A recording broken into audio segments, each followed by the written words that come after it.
En la Super Era Advanta hay un girasol que se supera en aceite, en rinde y adaptabilidad. Super Era Advanta, un girasol que supera. Moderna, diferente, sustentable, 100% digital. Revista Horizonte A, Ciencia y Cultura del Agro. Léela en horizontea.com o pedila a info@horizontea.com. No es necesario estar en el campo para sembrar. En Syngenta creemos que en el campo o en la ciudad sembramos, porque cultivando esfuerzo, solidaridad y diversidad podemos cosechar progreso, empatía, innovación y un futuro mejor. Todos los días podemos sembrar algo nuevo. Syngenta.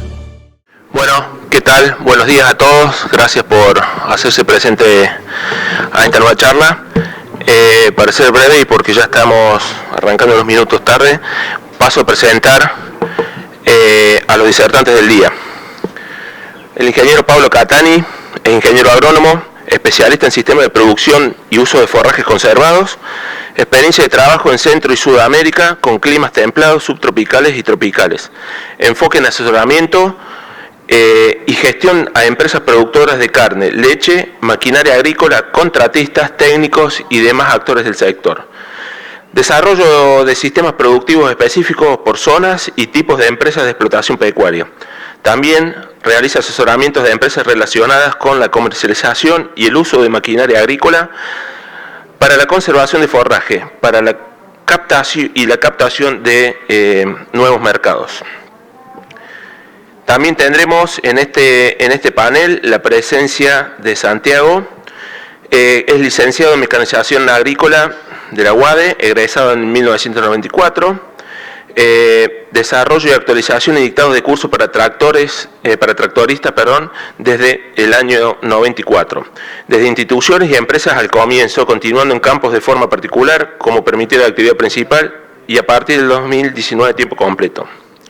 Trabajos relacionados a la profesión, desde el 96 al 2018, trabajo en empresas internacionales de tractores, desde el 95 y 96 encargado de maquinaria en campo mixto de 5.000 hectáreas del sur de Córdoba. Le damos la bienvenida a Pablo Catani y a Santiago, así que bueno, el panel es todo de ellos.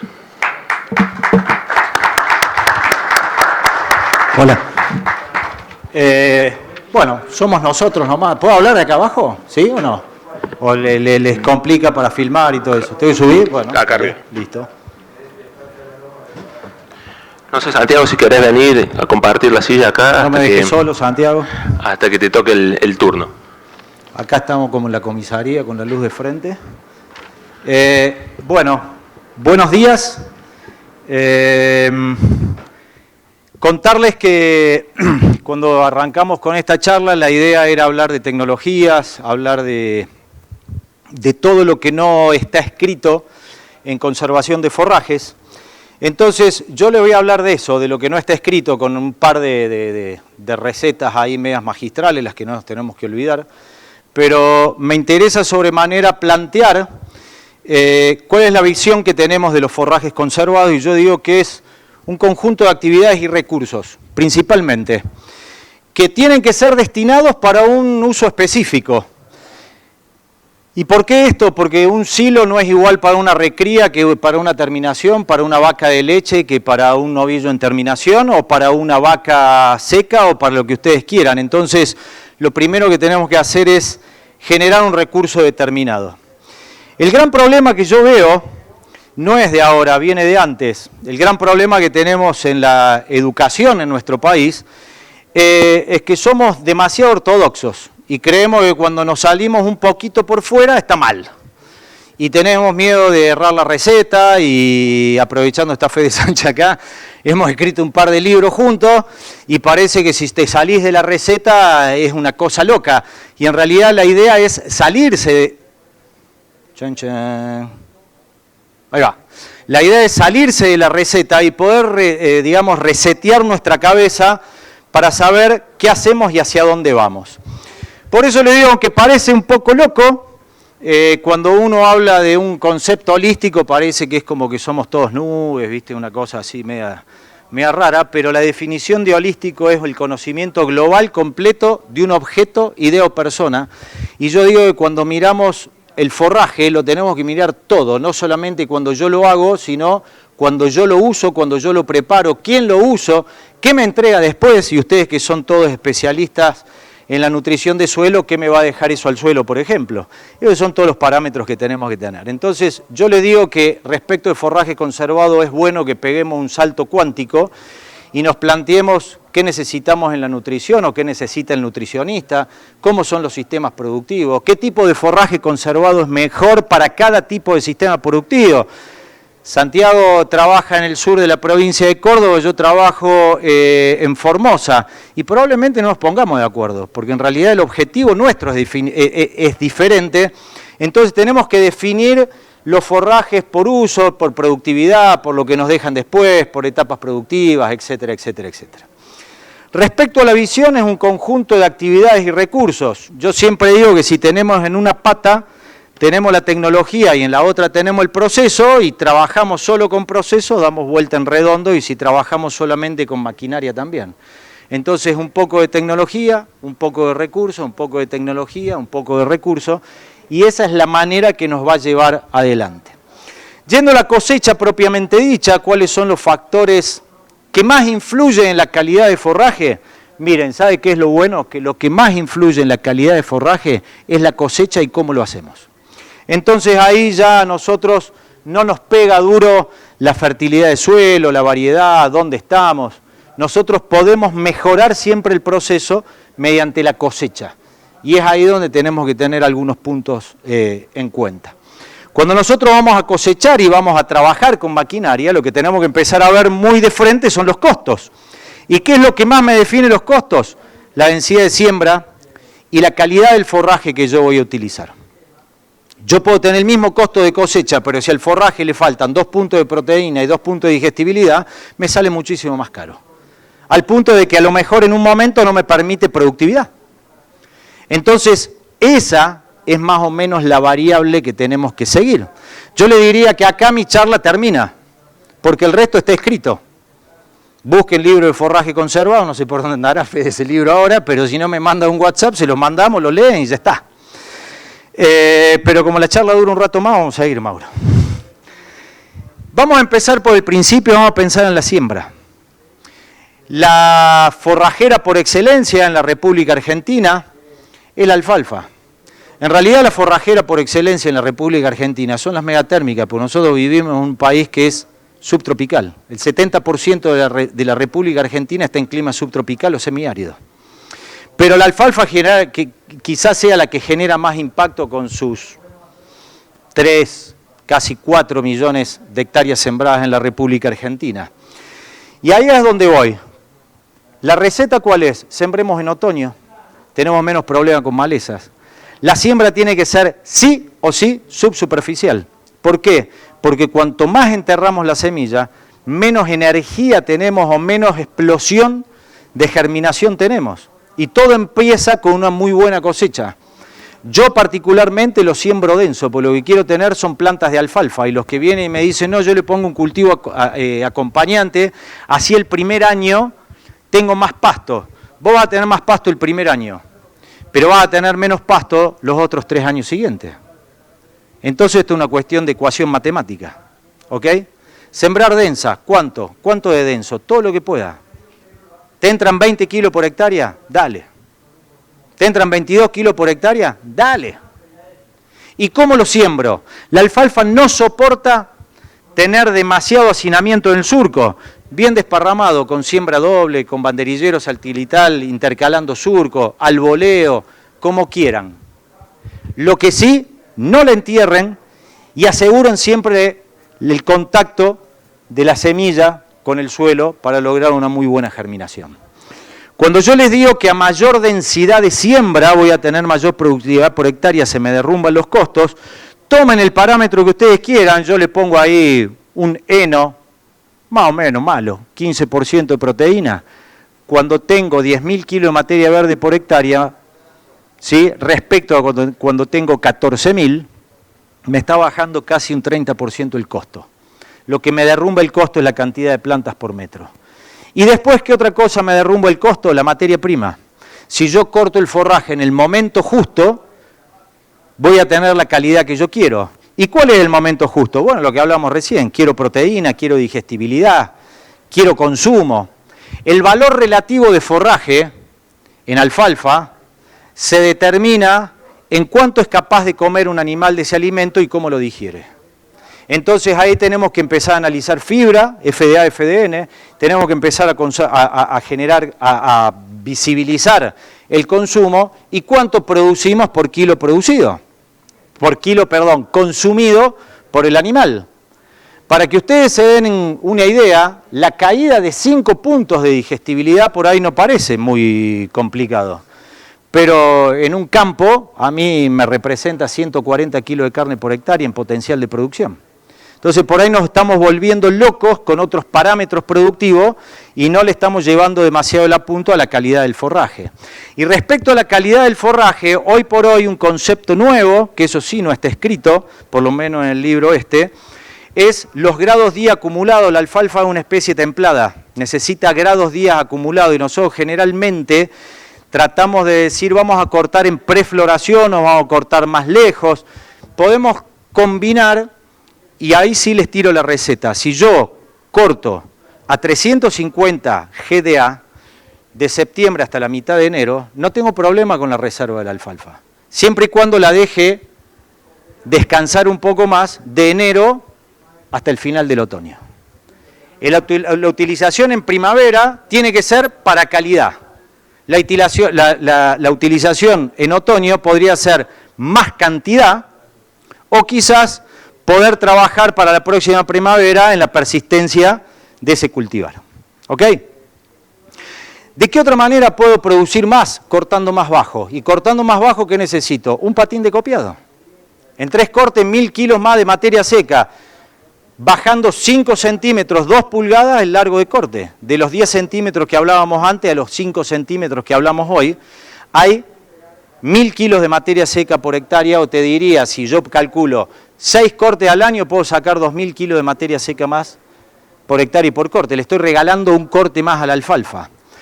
Y la calidad de corte también influye. ¿En qué? En el rebrote. Y el secado del forraje también influye. ¿En qué? En la digestibilidad que voy a tener. Y por eso, empezó a tirar cosas locas ahí la pantalla. Y por eso hicimos un ensayo con Fede y el resto de un equipo del INTA y pudimos ver que cuando yo corto con filo y acondiciono, tengo mayor productividad, tengo mayor calidad. ¿Y con qué me encuentro? Con 170 kilos de carne adicional o el potencial para producir 170 kilos de carne por hectárea. ¿No están por atropellar o...? No, yo acá me escucho con delay y sentía que venía el tren y no pasaba nada. Bien. El otro punto es cómo voy a juntar hileras y cómo voy a rastrillar, que eso es fundamental. Y generalmente a mayor velocidad de trabajo con la maquinaria y con el forraje más seco, tengo mayor cantidad de pérdidas. Y todos los implementos que nosotros estamos viendo en la República Argentina, no sucede, es que siempre tienden a ir más despacio porque necesitamos nosotros que vayan más despacio, no contaminen con tierra, y que además yo tengo una ventana para poder rastrillar, que es cuando el forraje está húmedo. Ese es un punto a tener en cuenta. Tengo que juntar hileras con humedad, tengo que tener hileras esponjosas, tengo que tener hileras voluminosas, y muchas veces la tecnología se me viene quedando obsoleta. ¿Y qué pasó en el mercado argentino? Bueno, hoy en la República Argentina no tenemos tantos problemas de importación de insumos, de importación de maquinaria, etcétera, etcétera. Tenemos la fortuna que hay 2 empresas de maquinaria agrícola que producen rastrillos o agrupadores de hilera, para poder mover mucho volumen de forraje bien pesado y con la máxima higiene posible. Por eso, hoy ustedes van a ver que hay una gran explosión de los rastrillos giroscópicos y que por otra parte los agrupadores de hilera, hoy por hoy en la Argentina ya se empiezan a ver y creíamos que eso era una tecnología que prácticamente no íbamos a tener nunca en nuestro país. Seguimos hablando de tecnología, medir humedad. ¿Para qué medir humedad? Este es otro ensayo, otra prueba que hicieron los chicos del INTA. ¿Sí? Cuanto más seco estoy enfardando, mayor porcentaje de pérdidas tengo. Entonces esto es como manejar un Fórmula 1. Vos cuando andás a 80 no tenés problema. Cuando venís a 120 ya tenés que estar atento. A 150 te estresás mucho más, a 300 ni pensar. Nosotros necesitamos andar a 400 kilómetros por hora. Tecnología, con Santi hablamos y me decía Santiago va a hablar después de toda la parte de suministro de forraje. Él me decía, che, Pablo, mirá, el tema de los procesadores de fibra, me solucionan la vida con el tema de los mixers. Y yo le digo, Santi, te solucionan la vida con el tema de los mixers, pero me complican la vida al momento de sacar forraje. Porque tengo más pérdida, porque tengo menos digestibilidad, porque tengo menos proteína. ¿Entonces no sirve? No, yo no estoy diciendo que sirva o que no sirva. Yo estoy diciendo que no todas las cosas las usás de una maquinaria, las usás al mismo tiempo. Yo no le veo sentido viajar con la camioneta y dejar conectada la doble tracción, por ejemplo. Porque consume más, porque, no sé, no soy mecánico, pero seguramente se va a desgastar mucho más y el consumo de combustible va a ser mucho mayor. Bueno, probablemente pase eso con los procesadores de fibra. Entonces, ¿lo utilizo o no lo utilizo? La pregunta viene en contra, ¿lo necesitas o no lo necesitas? Porque la maquinaria sola no te soluciona problemas. La mejor herramienta que podemos tener en la caja de herramientas es el coco. Pensar para qué sirve. ¿Cuánto gasta? ¿Cuánto me devuelve? Listo, corta la bocha. No hay mucho para analizar en ese aspecto. ¿Ok? Y resto de tecnología, hoy en la Argentina contamos con tecnología de primer nivel. Máquinas con menos bandas para compactar, lo que disminuye el porcentaje de pérdida, humidificadores de hilera para poder resecar el forraje, volverlo a humedecer, compactarlo bien y lograr materia seca que me permita exportar, el sistema de atado en red que ya está recontra demostrado en la República Argentina y hoy, por ejemplo, tenés sistema de atado en red para envolver rastrojo, por ejemplo, y perder menos volumen de forraje. Recompactar forraje y minimizar el costo de flete. En el forraje es más caro el collar que el perro. El flete es más caro que el forraje que estás llevando. Entonces, también se está trabajando en recompactar forraje y poder mandar forraje extra zona, que fue un sueño que empezamos a tener el año 93 en el INTA, cuando fuimos a Wisconsin y me decían que traían forraje desde California. Nosotros decíamos, ¿cuándo vamos a llevar forraje de Santiago del Estero al sudeste de la provincia de Buenos Aires? Hoy lo estamos haciendo sin ningún tipo de problema. Y dando vuelta a la página, tenemos el silaje. Y en el silaje, ¿qué impacta? Bueno, score de partido de grano, la longitud de corte, la densidad, la materia seca, el costo productivo, todo eso hace en calidad. Y muchas veces me dicen, Pablo, el costo no tiene que ver con la calidad del forraje. Sí, sí tiene que ver. Por un forraje es bueno o es malo cuando yo lo puedo utilizar. Cuando por peso producido me lo devuelve y además me da ganancia. Porque si el forraje tiene poca energía o tiene poca digestibilidad o tiene poca proteína, no me produce. Y si tiene mucho costo, tampoco me produce. No, bueno, pues sacás unos kilos, pero es demasiado caro. No me produce rentabilidad. Eso es lo que tenemos que salir a mirar. Hoy yo me pongo a pensar cómo es la fermentación que yo busco.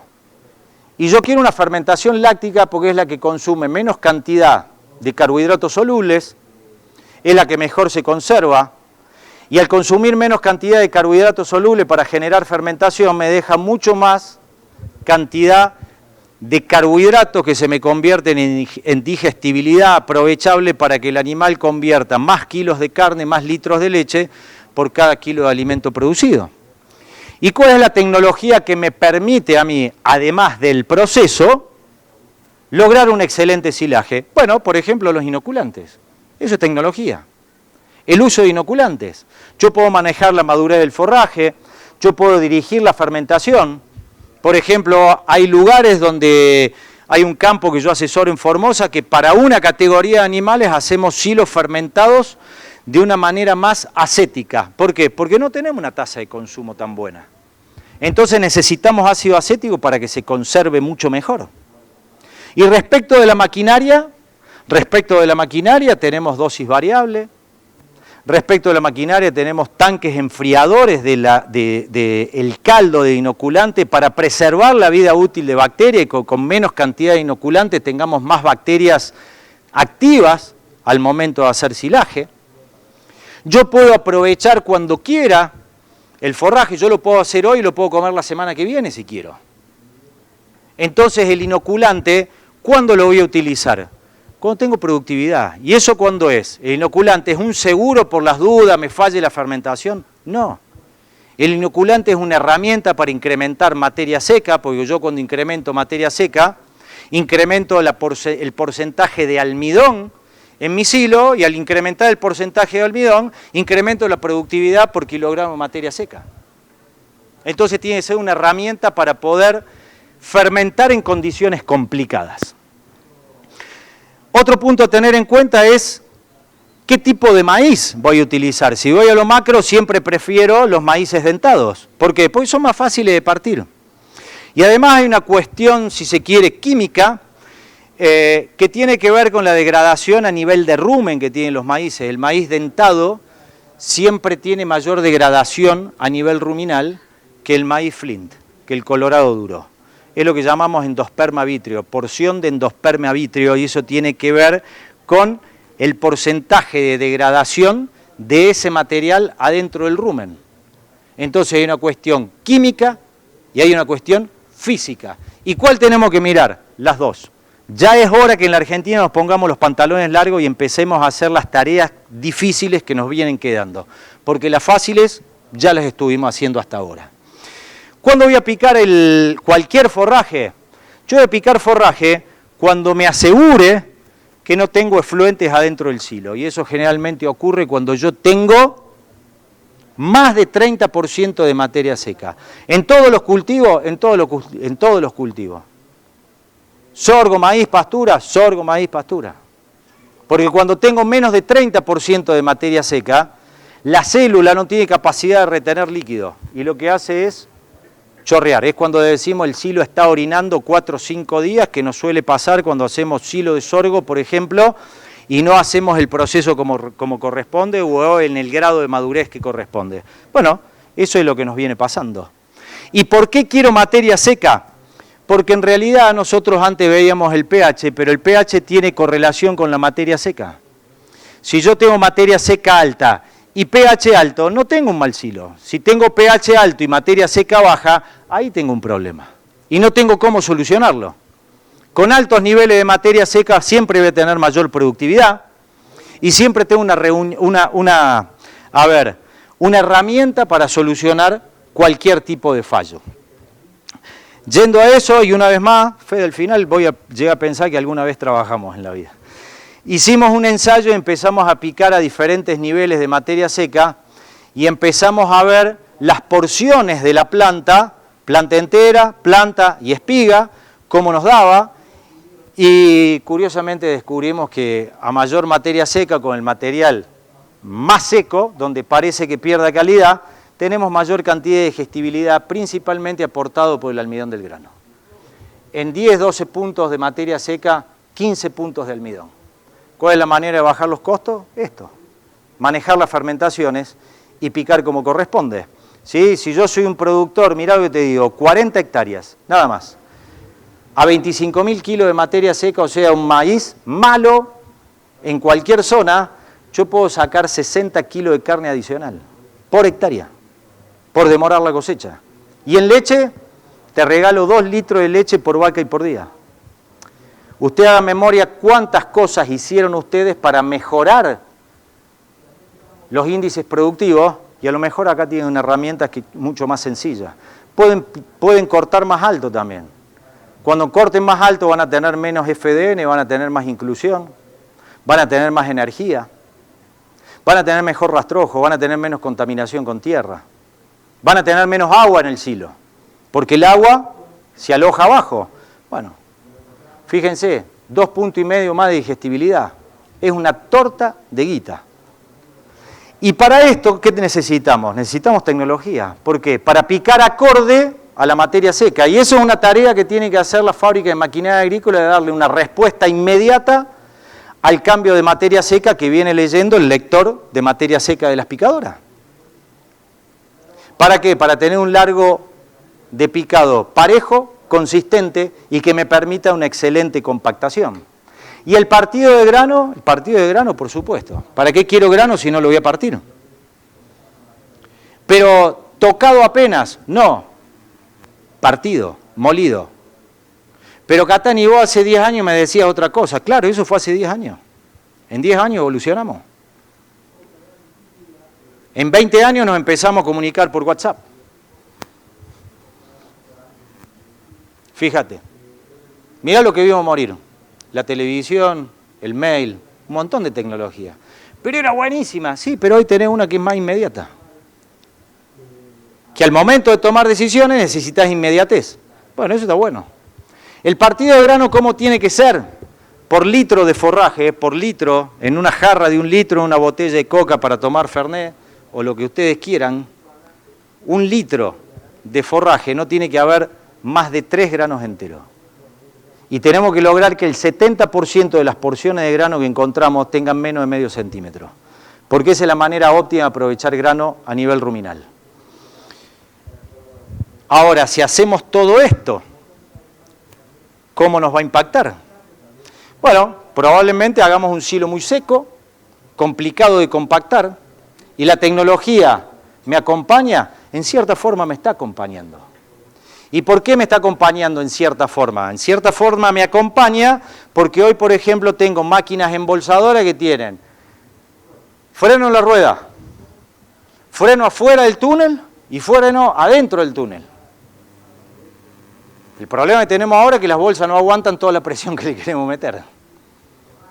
Entonces, con un sistema de triple frenado, siempre vas a meter muy buena compactación, independientemente de la materia seca que tenga el forraje. Y en los hilos aéreos venimos molestando, digo venimos porque no soy yo solo y tuvimos la suerte de presentar un proyecto para los premios CITA que fue tenido en cuenta. Y nosotros modificamos la manera de compactar los hilos y ya no lo compactamos como nos queda cómodo, sino como lo vamos a comer. Y yo primero me pongo a hablar con el que va a comer ese silo y le voy a preguntar cuánto va a comer por día, qué categoría de animales, y yo voy a dimensionar mi silo para poder extraer 30 centímetros de toda la cara expuesta en el periodo de menor utilización de silo. Esa es la receta.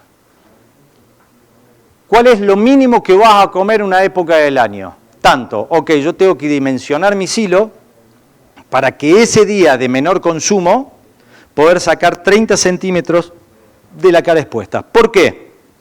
Porque voy a disminuir profundamente el porcentaje de pérdida. ¿Y cuánto es? En por lo menos un 10%. Pero para poder comer ese silo de manera eficiente, primero lo tengo que hacer de manera eficiente. Y ahí es donde me cierra el cuento del proceso. Entonces, ¿cómo hago? ¿Pongo el pasto, lo montono y lo piso? No. Tenés que armar el esquema de tu cara expuesta, empezar a compactar por una punta e ir avanzando, no en altura ni en ancho, sino en largo.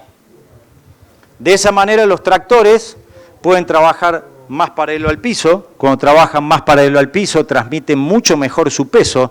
Cuanto más grande es el ángulo de inclinación que tenemos con los tractores, menos me está transfiriendo peso a la masa ensilada. Bueno, tan sencillo como eso, proceso puro. ¿Y cuánto incrementamos el porcentaje de compactación? Por lo menos en un 15%. Y no utilizamos un tractor más grande, y no quemamos más combustible, todo lo contrario. Entonces el forraje y la ganadería, siguiendo el eslogan de este congreso, también es cuidar los bonos de carbono. Con el forraje también lo podemos hacer. ¿Porque un tractor consume 10 litros por hora? Sí, fijo, dale, 10 litros por hora. Ahora, ¿qué sacamos de esos 10 litros por hora? ¿Cuántas megacalorías, cuántas toneladas de proteína, cuántas toneladas de almidón estamos sacando o estamos conservando ahí? Para ir terminando, grano húmedo. Acá en la Argentina siempre decimos, sí, el grano húmedo, pero Vos viste que allá al norte hacen el flake o el maíz rolado. Por suerte en la provincia de Córdoba hay un centro de investigación que es la gente de Biofarma y estuvimos hace poco en una jornada de producción de carne ahí y nos mostraron los datos. Si vos te pones a comparar grano entero, quebrado, húmedo, rolado a vapor, ¿sí?, la cantidad de kilos ganados y el costo, el beneficio económico, siempre te da muchísimo mejor cuando vos estás utilizando grano húmedo, que es una tecnología que tenés en la República Argentina, ¿sí? Y en la República Argentina inventamos los rolos metidos adentro de una embolsadora. Entonces lo que tenemos hoy por hoy es la tecnología para producir el alimento más energético, más eficiente, a menor costo, pero convenzámonos de que somos capaces y que lo podemos llevar a cabo.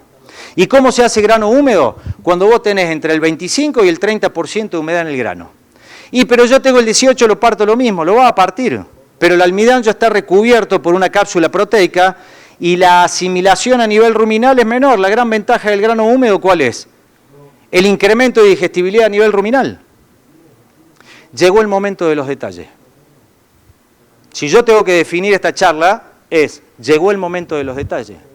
Y empezamos a mirar, empecemos a buscar el pelo al huevo constantemente. ¿En qué podemos incrementar más nuestra productividad? Para terminar, yo digo que pensar es el principio de una realidad. Si nos ponemos a trabajar, tenemos trabajo constante, nos levantamos ante las adversidades, somos resilientes, usamos la cabeza, podemos producir todo lo que querramos, podemos hacer enorme. La ganadería, el forraje es una partecita muy chiquita. Yo tengo un hijo que estudia agronomía y me decía el otro día, papá, mirá, a mí el tema de forraje me gusta, tirame una onda. Bueno, ok. Digo, acá lo que hace falta es meter. ¿Y cuándo se termina esto? Nunca. Es proceso, reinventar, y no creer que tenemos barrera productiva. En la Argentina no existen las barreras productivas, la única barrera que tenemos es en la cabeza. Esto lo hablo en mi casa con mis hijos, me decían, papá, ¿qué herramienta me compro? Comprate un coco, le digo yo. Esa es herramienta que no te falla nunca. Y cuanto más lo usás, mejor funciona. Tenemos que pensar el proceso. ¿Ok? Hasta acá llegó mi charla. Me queda 1 minuto y medio, así que me voy a tomar este 1 minuto y medio. Hablé de lo que habíamos coordinado, ahora voy a hablar de lo que yo quiero. Y esto lo dice Pablo Catani, no lo dice Apresín, no le digo nada, no lo dice nadie, lo digo yo. Las vacas no contaminan. Es una falacia. Si la gente que escribió el famoso artículo La larga sombra del ganado no hubiese tenido que revisarla todos los años para tratar de convencernos de cosas que son, para mí, falaces, y le quitan la voz a la vaca y a los ganaderos, yo les quiero decir que la República Argentina es uno de los pocos países que produce carne limpia, donde la ganadería no es contaminante. Y esto lo voy a decir a título totalmente personal y absoluto. Si me quieren echar al bombo el negocio, que me busquen argumentos que sean más científicos, más reales. ¿Con un cuento? No. Los ganaderos podemos hacer ganadería limpia, hacemos ganadería limpia. Los forrajes conservados son una herramienta para hacer ganadería limpia y para hacer muchísimo más eficiente la ganadería, no en la Argentina, a nivel mundial. Porque si queremos realmente que se acabe el hambre en el mundo y que la gente esté bien nutrida y que tenga capacidad de pensar, va a tener que comer carne. Y de esa no se vuelve. Muchísimas gracias.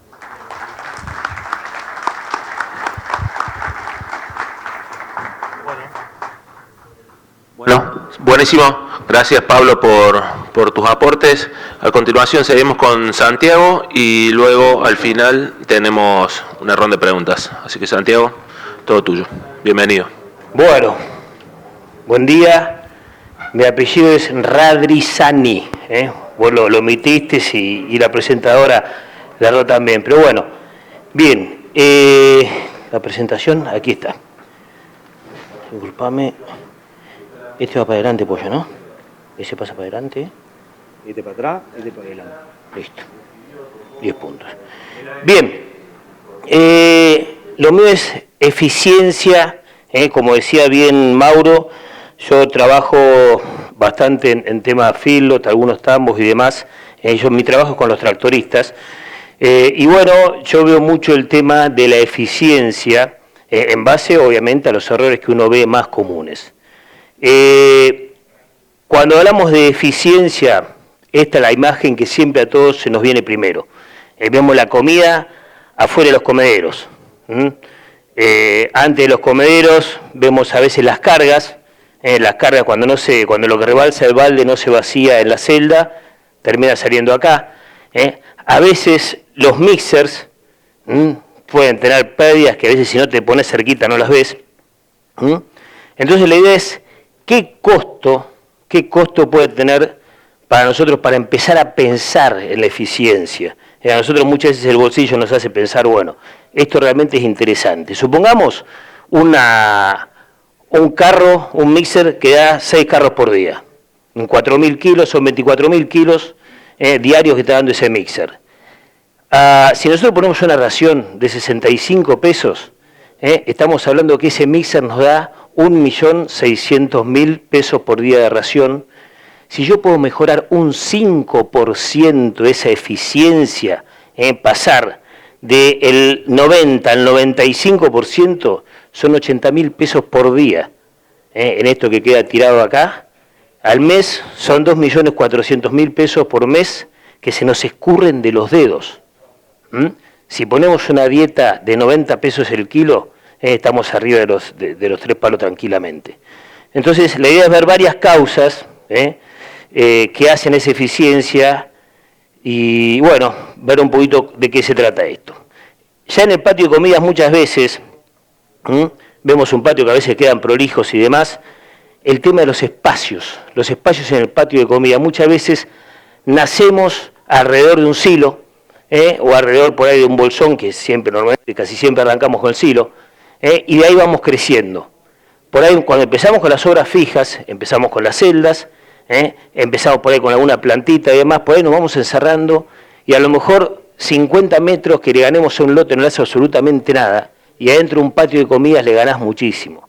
Después quedamos apretados, la pala a veces no puede cargar con el viento de cola y terminamos cargando como viene.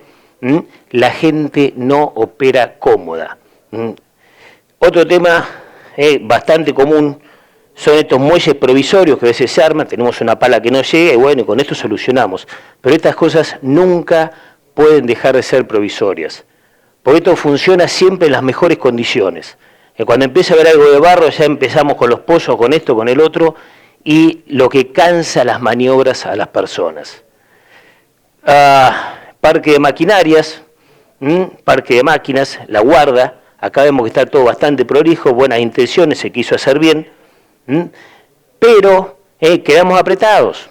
Ahí vemos que la distancia es corta, esto que vemos acá, esa mancha que se ve ahí, es un raspón, sin haber llegado a romper la bolsa. Decimos, no rompió la bolsa, zafamos, no rompió la bolsa. El tema es, por decir de una forma práctica, la renegada de esa persona haciendo maniobras para evitar eso. Entonces, pensar siempre el tema de los espacios, desde el patio de comidas. Las calles, en los feedlot, esto es interesante, el tema de cuando llueve, analizar todo, pero no es solamente, fíjate el agua que se juntó allá, sacar fotos, registrar todo. Porque nosotros por ahí vemos una idea, pero otra persona dice, no, mirá, más acá en aquella punta hay que hacer el terraplén. La idea es hacer fotos, porque cuando se va el agua, quedamos con lo que dijo uno, lo que pensó el otro, pero por ahí no tenemos bien claro después dónde son los trabajos reales que hay que hacer.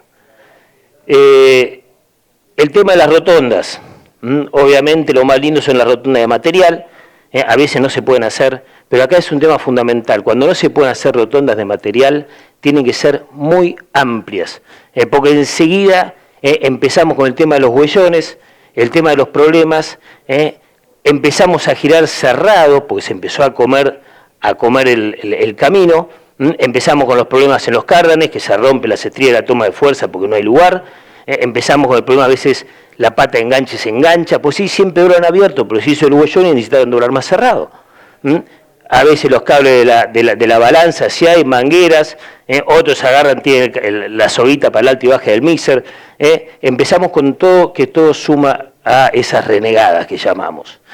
Y esto es muy importante, en el tipo cuando se está planificando calles, rotondas y demás, escuchar a los operadores. A veces nosotros pensamos que no, que por ahí con la preparación que tenga, que esto, por ahí que podemos ver nosotros algo más. Y también puede ser, pero el tipo tiene una experiencia andando arriba del tractor, que hay que ser muy necio para no poder sacar algo muy rico de esa experiencia. Eso lo tenemos que aprovechar. Y después, cuando empezamos a racionar, si se en algo, por lo menos ellos también metieron la cuchara. Los recorridos hay que ver, las velocidades de circulación.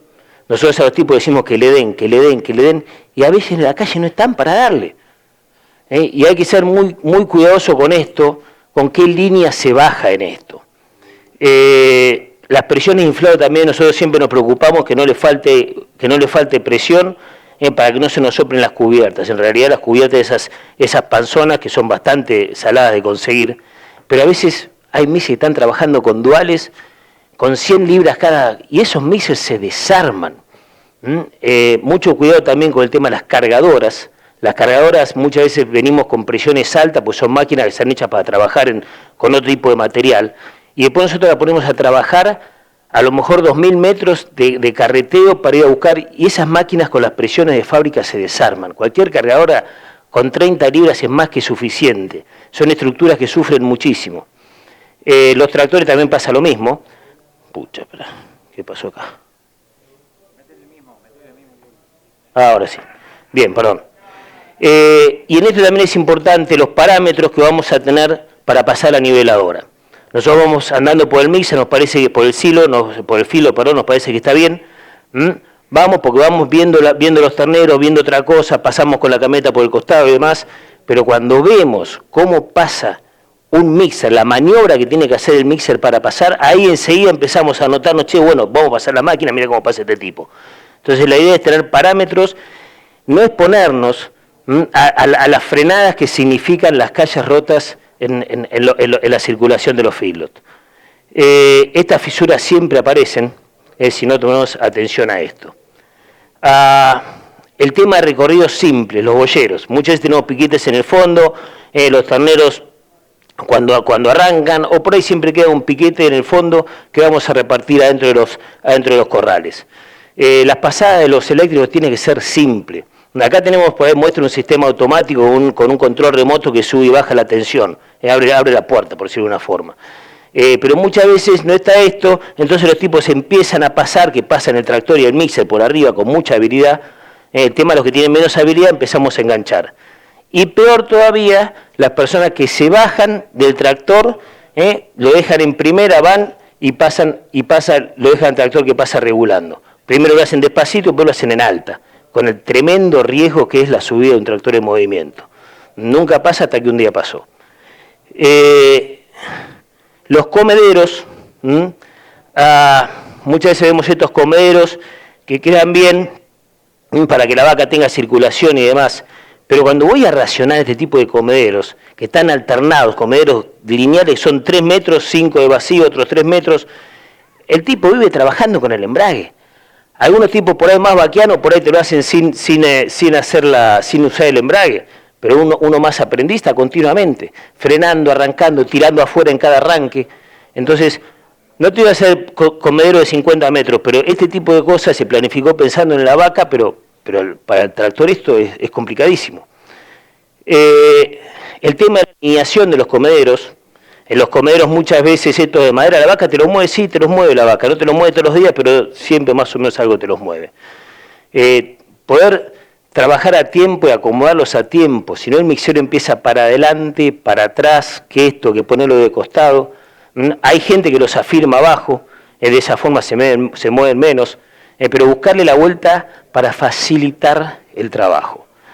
La velocidad de ración, Muchas veces hay que parar porque no entró todo lo que había, lo que decía la tablet en el comedero, y hay que ir para atrás un poquitito, está perfecto, bueno, una vez pasa, 2, 3 veces, pero si vos una persona está continuamente haciendo ese trabajo, hay que convencerlo para trabajar a otra velocidad.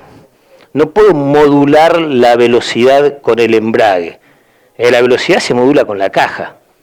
Entonces, este tipo de cosas hay que verlas. El tema de la visibilidad. Los tractores con los espejos le permiten ver bien la descarga. A veces necesitan ver la guillotina, los verticales, que ahí por ahí necesitamos meter un espejo dentro de la cabina porque tienen que ver al medio. Algunos también ven la balanza porque no tienen la tableta adelante. El tema de la visibilidad es fundamental. Se rompe un espejo, al día siguiente hay que reemplazarlo. Es incomodísimo dar de comer sin espejos. La visibilidad es clave. Y otro tema, el tema de la tablet. Estas tablets solucionan muchísimo los problemas.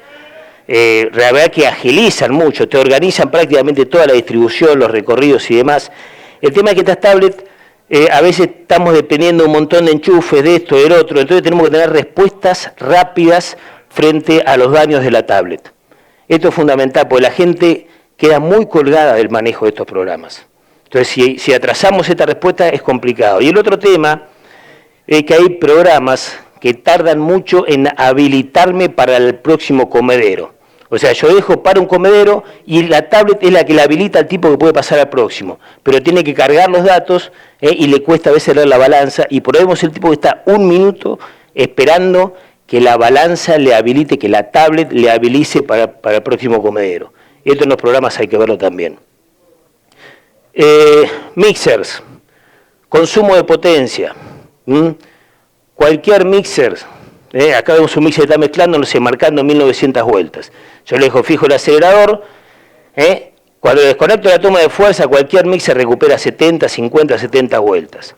Ustedes lo saben que eso para cualquier motor está perfecto, en agricultura por ahí trabajamos con bastante más de caída, pero ya ese consumo de potencia me dice que yo no puedo mezclar a bajas vueltas, tengo que meter al motor en su rango de trabajo. Y su rango de trabajo es siempre arriba de 1700 vueltas en la mayoría de los tractores. En los refrigerados por aire más arriba todavía. Pero bueno, muchas veces voy y encuentro los mixers que mezclan a 1500, 1300 vueltas. Y si hay caída de vueltas no puedes trabajar a 1300 vueltas. En cualquier complicación el motor empieza a calentar. Pero bueno, los mixers, el orden de carga. Si ponemos un orden de carga, es importante que después se respete. A mí se dan dos filos que encuentro que cuando sale el mixero a repartir, el palero gana tiempo y le tira el núcleo de la pala y ya cuando llega ya le tira las bolsas abiertas. Y ese núcleo que estaba pensado para poner arriba de todo, termina poniéndose abajo y a veces el sinfín no alcanza a levantarlo. Entonces, si se hace un orden de carga hay que respetarlo. El tema es se mezclar, o sea, comenzar a cargar con el mixer mezclando, o con el mixer parado. No, queda más lindo mezclando, pues así la mezcla. Sí, pero le metemos un montón de tiempo adicional a la fricción de todos esos materiales. Entonces, si vamos a hablar de rollo, obviamente, para desmenuzar un rollo siempre vamos a arrancar, vamos a empezar a cargar con el mixer trabajando. Pero para el resto de la ración, para forrajes, muchas veces los mixers arrancan perfectamente con toda la carga. De hecho, cuando paran en los comederos, toca arrancar. El tema es pensar en el desgaste del mixer.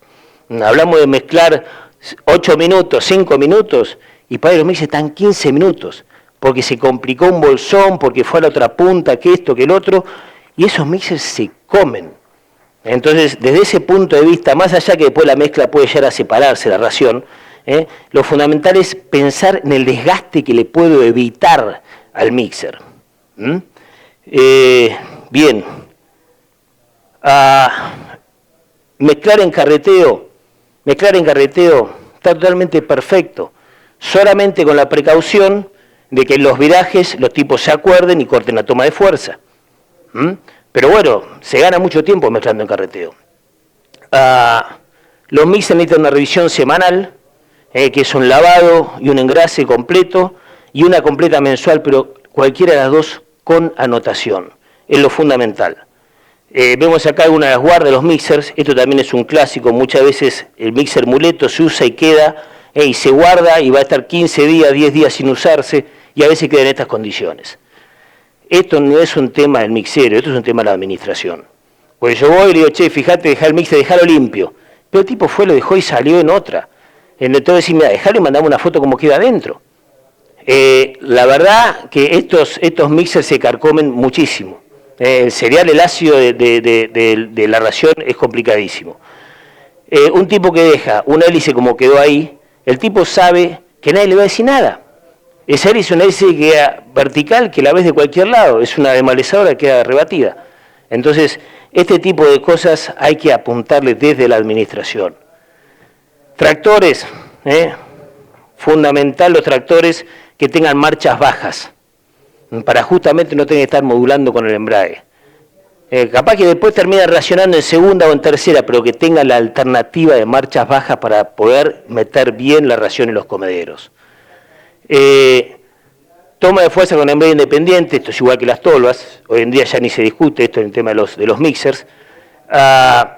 Si vamos a adaptarle palas, sí o sí tenemos que tener embrague electrohidráulico, no un convertidor. Convertidor es una pala, un embrague electrohidráulico, un inversor electrohidráulico, que hace que el embrague dure 20 veces más. Todos los arranques de desplazamiento y de toma de fuerza son en ralenti, con el motor regulando. Nosotros todos aprendimos a manejar en autos y de movida, pisamos el acelerador para arrancar los tractores, no es necesario. Podemos perfectamente arrancar modulando. Hay que saber escuchar un poquito la caída de vuelta del motor que se acomoda enseguida, pero no pisar los aceleradores. Hay gente que piensa que los mixers, las crucetas y demás, las tomas de fuerza se rompen por usar el mixer, por arrancar el mixer cargado. No, se rompen por arrancar el mixer con los motores acelerados. Eso es lo que destruye muchas veces las transmisiones en los mixers. No usar la doble tracción sin necesidad. Todos sabemos que la doble tracción tiene una distinta velocidad con el eje trasero, entonces eso cuando se usa sin necesidad desgasta cualquier cantidad la rueda delantera. En ganadería la verdad que la doble tracción no se usa. Pasa un día complicado, yo digo, bueno, metemos en un piquete, todo la vamos a usar. Sí, el tema es acordarse de sacar la doble tracción. Esto en ganadería es un tema complicado, porque tractores del recorrido que hacen mucho tiempo es tiempo muerto de circulación. Entonces, si tenemos la doble, nos vamos a comer. Puede capaz que hay que poner carteles en el recorrido del feedlot, pero asegurémonos que las personas no usen la doble tracción sin necesidad.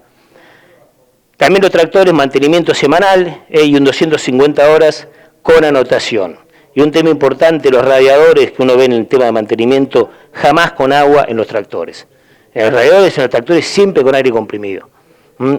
Dentro de los procesos del forraje hay mucha semilla, hay gluten y demás, se mete adentro, se hincha con agua y no lo sacas más. Entonces siempre con aire comprimido.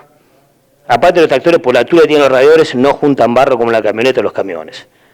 En los tractores es importante esto, muchas veces metemos este tipo de adaptaciones para darle versatilidad que me permite mover bolsores y mover demás. Lo que es fundamental, muchas veces no usamos los tractores más nuevos para este tipo de adaptaciones. El tema de los frenos de los tractores. Lo incómodo que es maniobrar, hacer maniobras de aproximación. A veces tenés un compañero metiendo los dedos ahí para la oreja del bolsón y no tener frenos. Amén del accidente, digamos, ¿no? El mal llamado accidente. Pero bueno, pues eso es fundamental, ya que vamos a invertir en un tractor de estos, bueno, que aprovechamos el tractor viejo, bueno, pongámosle frenos más que nada, porque los frenos pueden hacer los laterales del mixer, pero el tiempo que pierde la persona para hacer la maniobra, eso hace la eficiencia. Imposible no hablar de filtro de aires hablando de tractores, hablando de mantenimiento de tractores. Yo acá muchas veces me pregunto, muestro esta imagen y me dice que este filtro está bueno.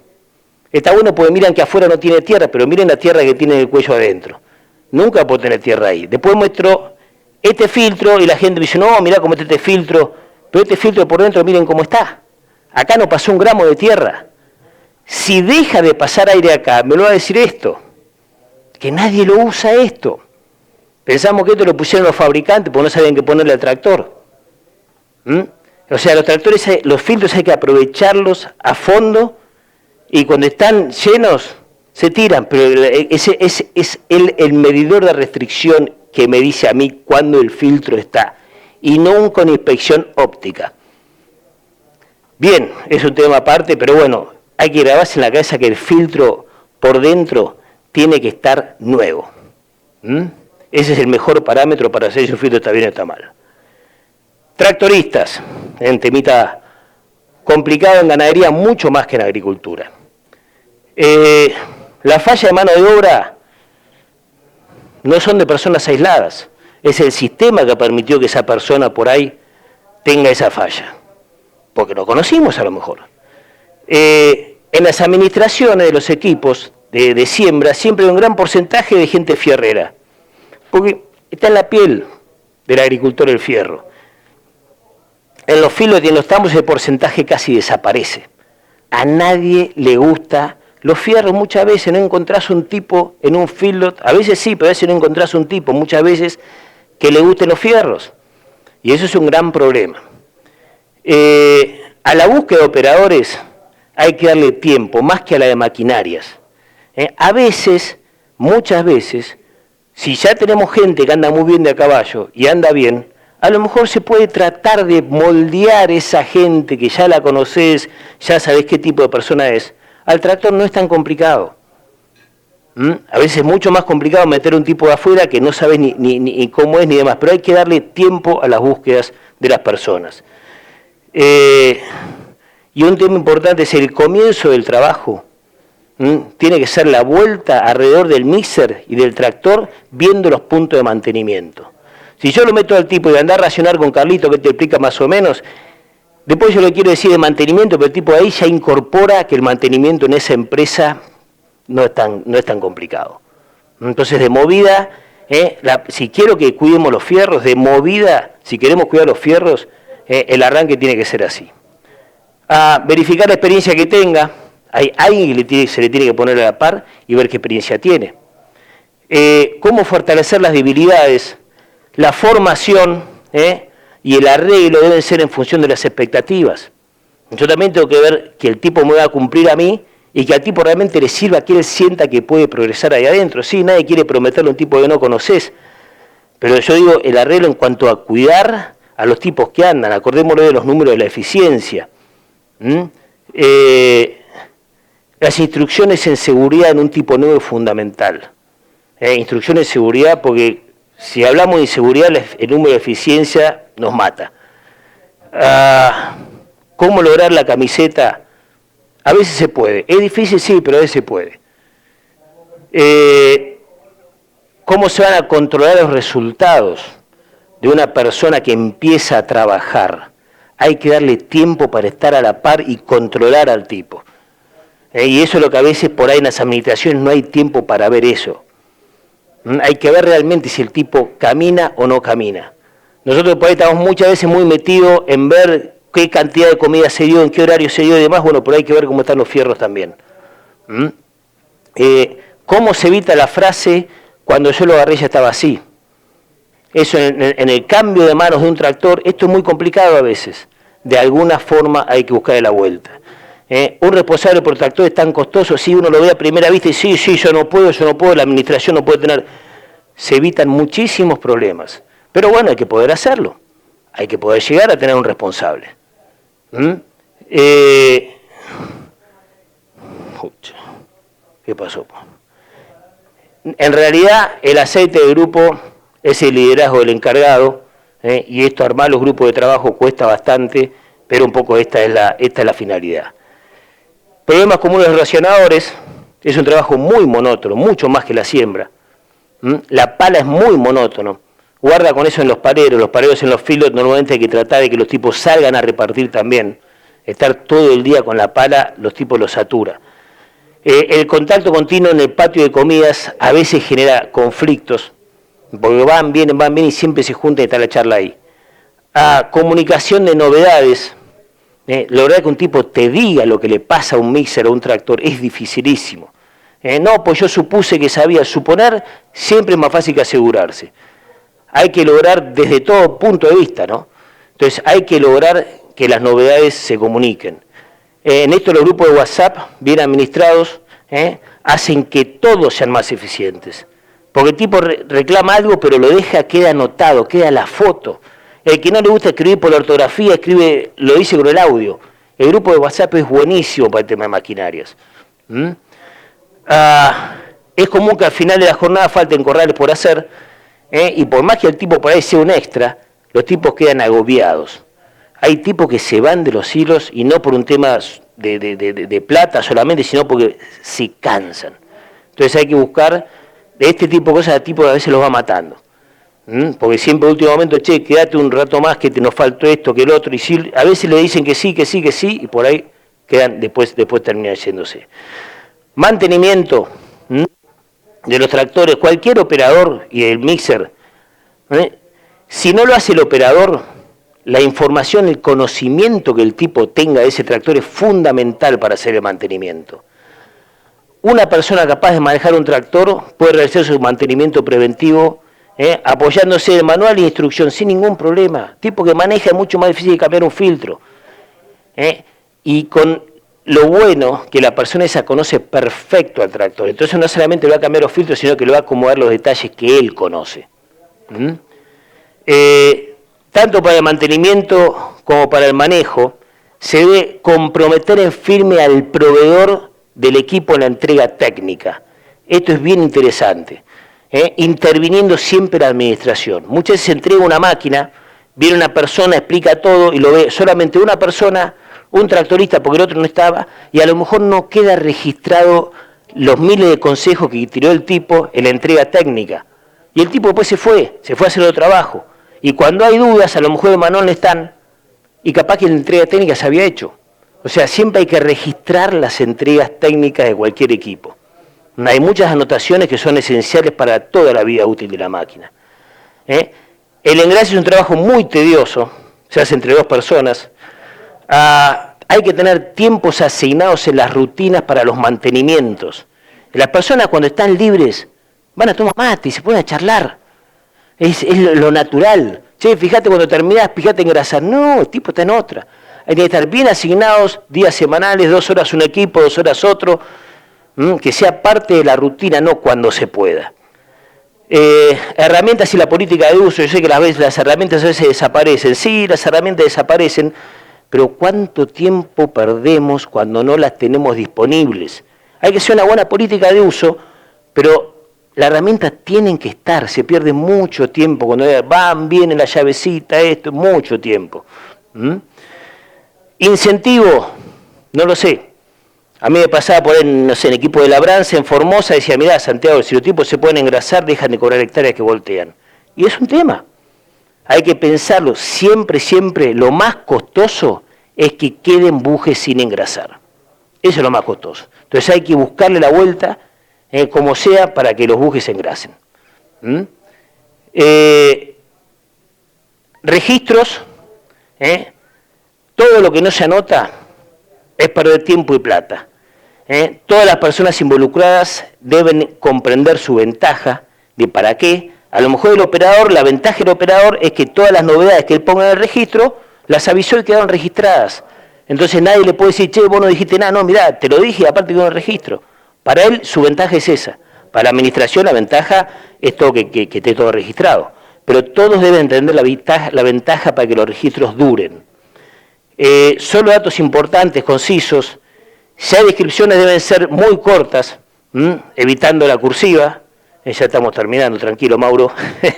Si las personas ya se sienten familiarizadas con un sistema de anotación y se quiere cambiar, más vale cambiar eso y no cambiar todo el formato. Agregarle cosas. Estos no deben reemplazar nunca la comunicación verbal. Lo que queda escrito, sí, también quedó escrito, pero hay que avisar también. Y lo único que garantiza la continuidad es la velocidad de respuesta desde la administración. Yo lo siento muchas veces arriba de los tractores, no, acá decís, pero no te dan pelota, por esto, por el otro. La administración tiene que tener una respuesta para que el registro se haga.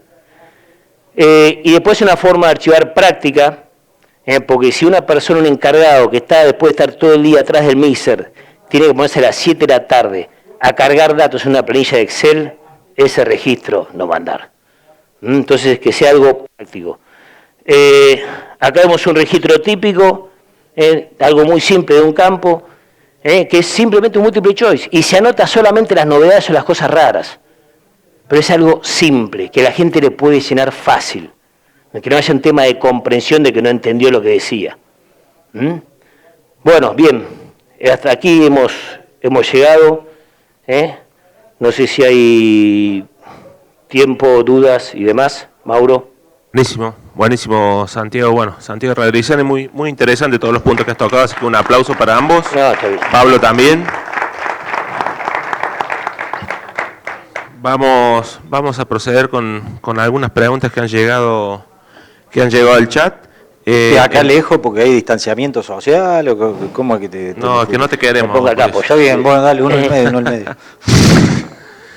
Bueno, la primera pregunta está dirigida para vos, Pablo, y dicen, ¿por qué se recomienda en una siembra de alfalfa una gran densidad cuando hay trabajos que demuestran que luego del primer año, más allá de los kilos sembrados, la cantidad de plantas por metro cuadrado son similares?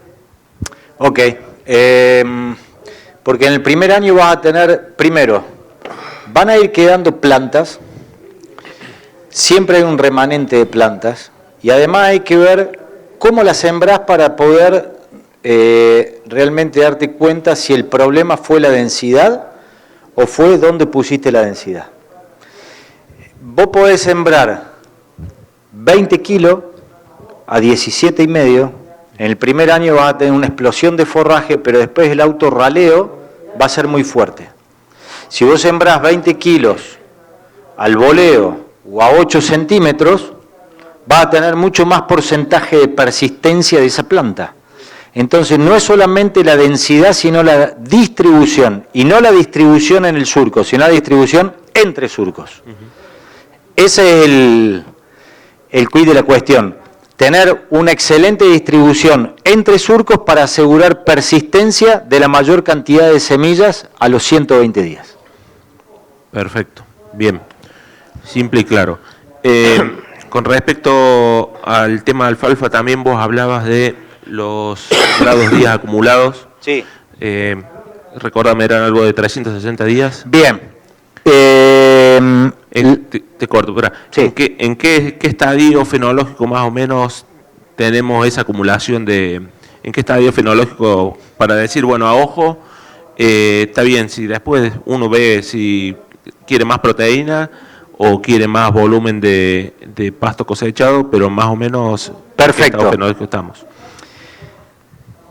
La alfalfa es una especie templada, vive en climas templados.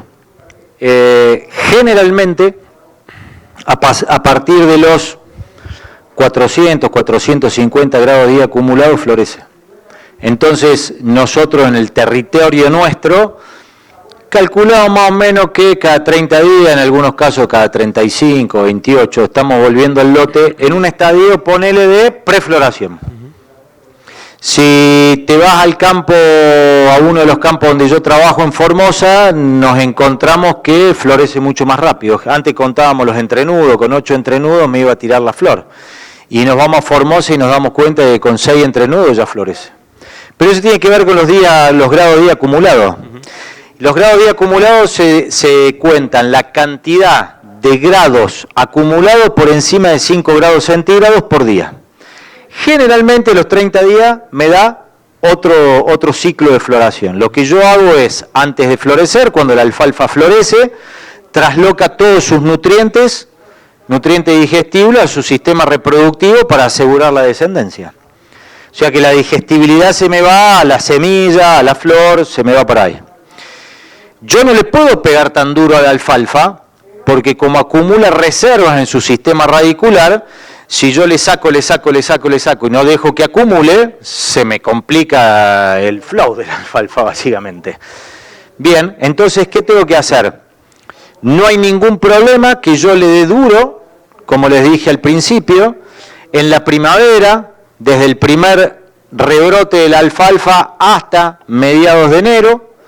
En la parte primavero-estival le meto mucha presión de pastoreo y obtengo toda la calidad posible y corto a 350 grados día. ¿Qué será?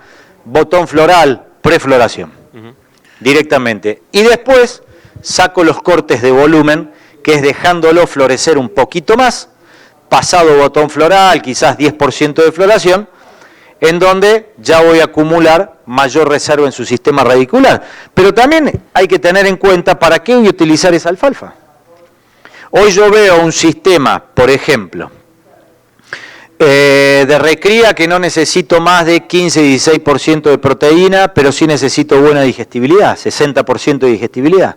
Bueno, a lo mejor esa digestibilidad la alcanzo con 10% de floración, no me vuelvo loco.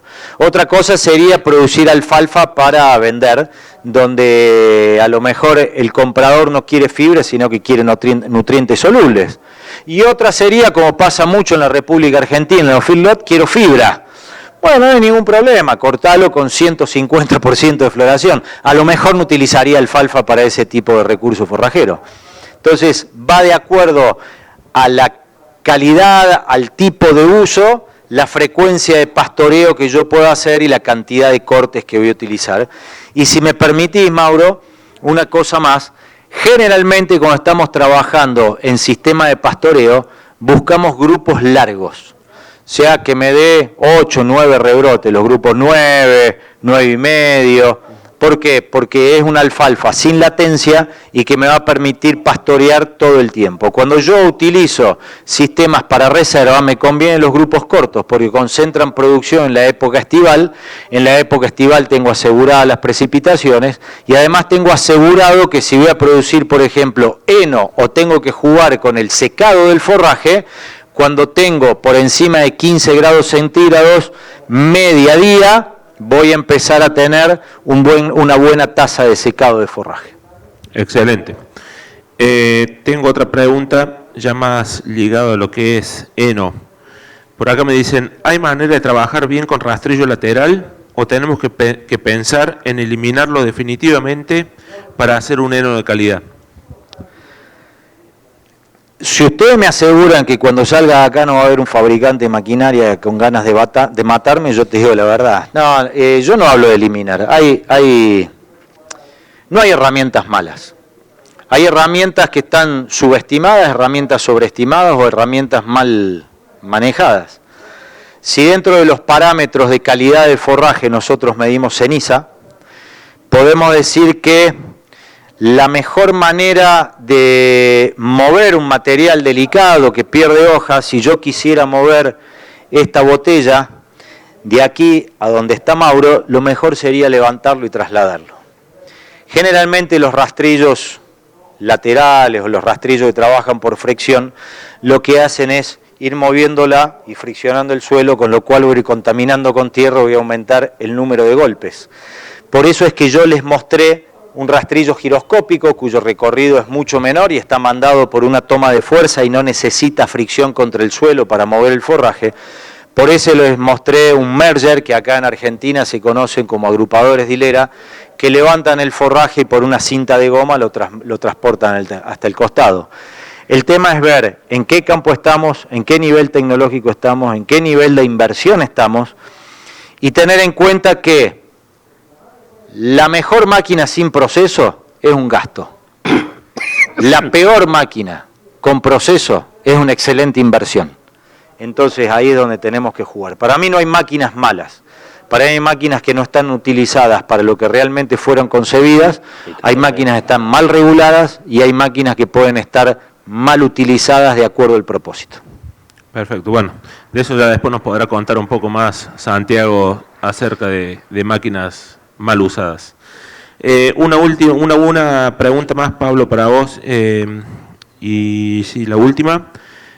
Vos hace un rato hablabas de eficiencia de pisado y ángulo de tractor en los silos puente o en los silos bunker.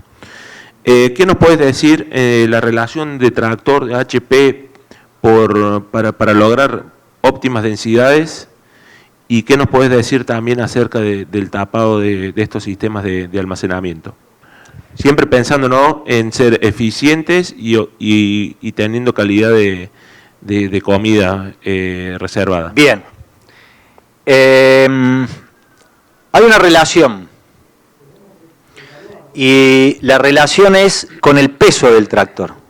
el peso del tractor dividido 270, que es un número fijo, es un coeficiente, 270, me da la cantidad de toneladas que es capaz de compactar ese silo por hora. Un tractor de 13.000 kilos más o menos, dividido 270, me daría aproximadamente que va a poder compactar 50 toneladas hora. Si mi equipo de picado me entrega 100 toneladas hora, bueno, estoy en problema, necesito 2 tractores. Si me entrega 150, voy a necesitar 3. Y cuando trabajás en pasturas, es dividido 350. No es 270, es dividido 350. Tengo menor capacidad de compactación. Eso por un lado. Estamos hablando del peso del tractor. Como yo les mostré en el gráfico, cuando yo tengo un ángulo cero del peso del tractor, un tractor de 10.000 kilos me entrega 10.000 kilos. Cuando yo le pongo un ángulo de 45 grados, me va a entregar 7.500 kilos. No me va a entregar 10.000. Entonces tenemos que tener mucho cuidado cuando nosotros dimensionamos los hilos, planificamos el protocolo de pisado, planificamos cómo queremos llegar a los costados de ese silo, cómo va a estar ubicado ese silo para ver cuál es la eficiencia. Porque yo le puedo sacar un 30% de eficiencia, yo tengo todos los tractores están bien pisados, pero hago claramente un triángulo de sección, donde las paredes van a ser de 45 grados. Y el coseno de 45 es el 75%, entonces ahí voy a tener menos eficiencia. La mejor manera de pesar poco es poner la balanza inclinada, por si alguno quiere bajar de peso. Buenísimo. Y bueno, tenemos una más, Pablo, y ya pasamos con Santiago. Por acá preguntan, si se siembra pastura en doble pasada y cruzada, ¿en esos dos casos se utiliza la misma profundidad de siembra? Sí. Mi profundidad de siembra es 0. Si yo voy a sembrar alfalfa, estamos hablando de alfalfa, yo quiero profundidades de siembra 0. Ir caminando, que la semilla esté enterrada, pero que yo la pueda ver. O sea, que esté ahí enrasada la semillita. Lo que yo les recomiendo, si van a hacer o en doble pasada o en siembra directa, que también hacemos bastante doble pasada, es la rueda tapadora de la sembradora. Traten de que no sea dentada, que sea una rueda lisa, que pueda ser de goma o que pueda ser de fierro, de lo que ustedes quieran, para asegurarme que me cierre el surco y tener contacto de la semilla con el suelo. Pero no que armemos un montículo arriba de la semilla. En la segunda pasada, sacarle directamente el resorte, que la rueda tapadora trasera vaya loca, para que le vaya barriendo un poquitito de tierra y que la semilla queda apenitas escondida, porque la cantidad de plántulas que van a generar en los primeros 5 días, o en la primera semana, pongámosle, es esencial. Yo tengo que tener una emergencia de por lo menos el 60-70% en los primeros 5 días. Y eso lo voy a lograr con la profundidad de siembra. Y generalmente en la profundidad de siembra andamos bien, pero le fallamos en las ruedas tapadoras. Perfecto, muy clara tu explicación, Pablo. Santiago, viendo que bueno, el tema transversal de las charlas es eficiencia y calidad tanto en los procesos como en los trabajos, ¿cómo afecta, vos algo nombraste, pero quiero que me digas en tu actividad diaria lo que ves y capaz que un poco de opinión personal, cómo afecta el estado de la maquinaria en el trabajo diario de las personas, tanto física como psicológica, y en la calidad de los alimentos entregados a los rodeos? Sí, el tema de la maquinaria, cuando no está en estado, los tipos empiezan a trabajar, se rompe esto. Después aquello que voy a ajustar, dale más luz, sí, pero resulta que ya está al límite y no se puede ajustar más, porque está recontragastado. Entonces, en realidad es un tema psicológico, pero siempre termina siendo en que las máquinas no se ajustan. Entonces, en algunos procesos por ahí de ración, a lo mejor no es tan delicado como por ahí el tema de la nidificación, de la confección, porque bueno, de alguna forma terminan metiendo más o menos la misma proporción arriba del mixer. Pero el estado, lo que cambia mucho es el estado de ánimo de la gente. Cuando ves un tipo que trabaja mal, a veces con la pala no tiene la más mínima precaución de a veces de hacer rebalsar el excedente en la celda o de cómo entra, cómo llega con la pala. La verdad que el estado de ánimo para mí, yo lo que veo en las personas es eso, es el estado de ánimo, cómo pierde la eficiencia, cómo deja de girar la rueda con el estado de ánimo de las personas. O se rompe algo y ves que hay lugares donde la gente enseguida sale a ver, bueno, cómo vamos a reemplazar, qué tractor metemos, y después hay otros lugares, y no son filos chicos, donde tiene que estar siempre el encargado empujando. Entonces, para mí el estado de ánimo es ahí donde pega. Y lo que sí obviamente termina, que por ahí los rodeos en vez de comer a las 8 horas, después terminan comiendo a las 10 o 12 horas de la otra comida, digamos, ¿no? Ese es un poco el tema. Perfecto. A las 12, perdón. Sí. Bueno, está claro y está más que demostrado que cuando no se respetan los horarios de las comidas, la producción tanto de carne como leche, en leche está súper medido porque vos lo ves al otro día en el tanque, luego el ordeño, y en la vaca de carne, digo, tenés que pesar un poco más periódicamente para ver ese. Pero tenemos herramientas. Sí, las herramientas están. Esta mañana a las 6 de la mañana me vino el mensaje del campo de Formosa, compramos la balanza móvil para que los novillos se vayan pesando dentro del lote. Si no medís, no tenés manera de implementar una acción para mejorar. Yo un poco, respecto a la última pregunta también, el tema de, que vos también lo hablaste, Pablo, el tema de la maquinaria y demás. Para mí lo fundamental, yo hay un punto que toqué ahí que hablaba del tema de las entregas técnicas y demás, y capaz que esta pregunta también venía por ese lado.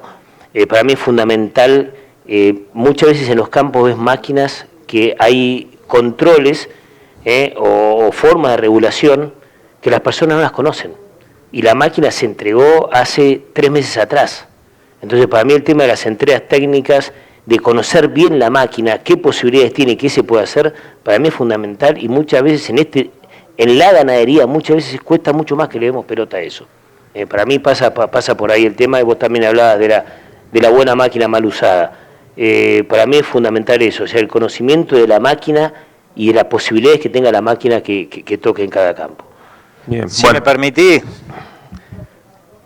cuando yo voy a no negociar, pero sí hablar de una maquinaria, a mí yo quiero que la máquina me sirva, que tenga repuestos y que me hagan una excelente entrega técnica. No me importa cuánto me cobra, porque si no después vienen los temas de garantía, fuiste para allá, viniste para acá, y la primer temporada que lo usás, la usás la mitad del tiempo porque no te ayornaste, porque no estaba puesta a punto, y la puesta a punto de una segadora no es en julio, es en octubre.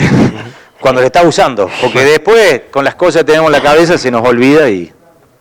Se me adelantaron la pregunta que seguía, que venía por este lado, y creen que la capacitación del personal es sumamente importante dentro de un establecimiento, y quién es el que la tiene que llevar a cargo. Si tiene que estar dentro del plan anual de trabajo, debe haber protocolos de capacitación, tanto así como protocolos de mantenimiento de las máquinas. Yo creo que el tema pasa cuando pasan errores, sin necesariamente ser accidentes. Cuando pasan errores, che, pasó esto, pasó lo otro, bueno, ¿quién lo hizo? ¿Qué pasó? Bueno, ahí cuestionarnos por qué pasó, y en el fondo siempre terminás en la misma, porque no sabían, porque a nosotros también nos fue muchas veces más fácil suponer que esa persona sabría, porque no teníamos tiempo para estar al lado de esa persona para corroborar a ver si sabe o no sabe. Entonces, para mí, o sea, ahí es donde hay que cuestionar ese tema de la capacitación. Es decir, pasó esto, bueno, ¿cuál fue la causa? Y ahí entra. Yo creo, permitime, Pablo, que eso se va a revertir cuando el productor le empiece a poner precio a los tiempos muertos, a las raciones mal dadas, a las raciones no solamente mal mezcladas, sino dadas fuera de término. Cuando empiece a cuantificar todos esos costos ocultos y vea la plata que se le escapa entre los dedos, yo creo que ahí se va a revertir. Llegó el momento de los detalles, como decíamos al principio. Cuando vos hablás, che, den de comer adentro del comedero, lo hablamos con vos, Santiago. Te gastás una moto por mes. Tranquilamente. Entonces yo le digo, ¿sabés qué? Al operario que no te tira alimento afuera del comedero, regalar una moto. ¿Cómo le voy a regalar una moto? Es más barato regalar más barato una moto que el alimento fuera de la comida. Y después hay una cuestión que tiene que ver con la gestión, en donde aprendí hace poco que el bien general tiene que ir por sobre el bien particular. No hay que ponerse a juzgar si es mejor o es peor, hay que ponerse a pensar qué es lo que suma más.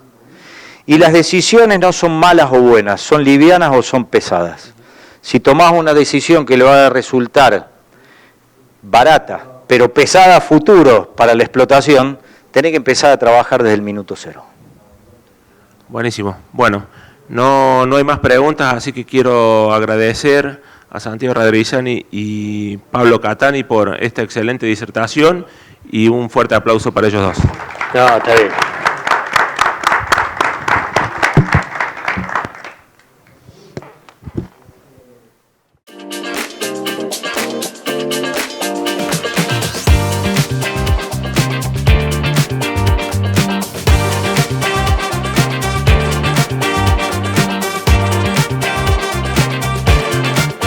RAGT. Think Solutions. Think RAGT. Hay un proyecto a la medida de tu empresa. Hay un campo a la medida de tu proyecto. Hay una oportunidad a la medida de tu inversión. Somos un fideicomiso conformado por productores, profesionales y empresarios que decidimos asociar nuestras inversiones a la innovación tecnológica en el agro. Inventur. Invertir innovando. Innovar invirtiendo.